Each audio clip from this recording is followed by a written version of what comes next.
New York is a city that never sleeps.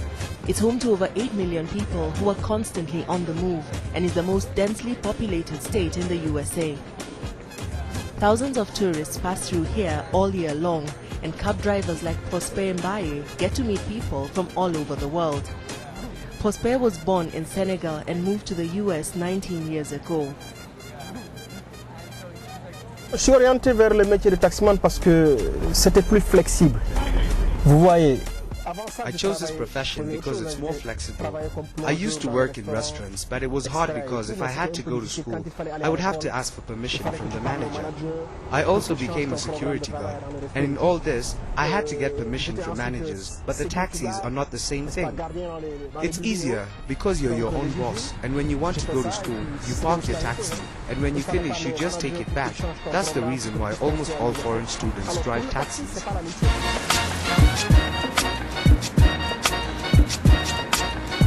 Pendant les premières années, c'est toujours difficile, quoi.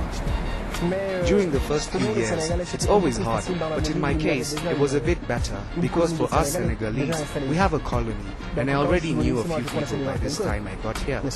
The problem was to get integrated and get a job, but it wasn't that bad. Les taximans, comme je l'ai dit, sont placés parmi la classe moyenne.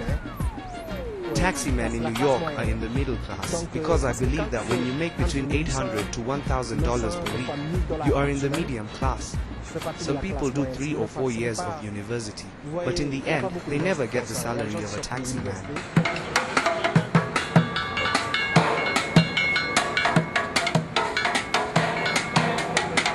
He makes enough money to put himself through med school and send money to his family back in Senegal. Quand je suis arrivé ici, j'ai repris les études quand même parce que j'ai quitté le Sénégal avec. I had to go back to school, and I decided to do medicine. You see, when I left Senegal, I only had a high school diploma, although I had worked as a nurse for 5 years in a hospital in Dakar. I have to say there are more opportunities here than back home. According to the New York Department of City Planning, there are about 2,000 Senegalese in New York. Alpha is one of them. He's lived in the States since 1990 and was once arrested for being in the country illegally. He has since sorted out his papers and now runs an organization called African Services, which helps African immigrants access social and legal services in New York. Surtout les gens, ils viennent très désemparés. People come here and they are distraught, and they are scared of immigration. They are scared that they will pay huge amounts of money. It's up to us to show them that they can get health care at cheap prices, and we try to show them that this is a service that is available and caters for them. So there is certain trust, where I can tell them, look, it's Alpha, you can trust me. And that's what has made me stay here for more than 10 years. If I don't help my people, who will help them? Sometimes Prosper takes the day off to rest and catch up on his assignments.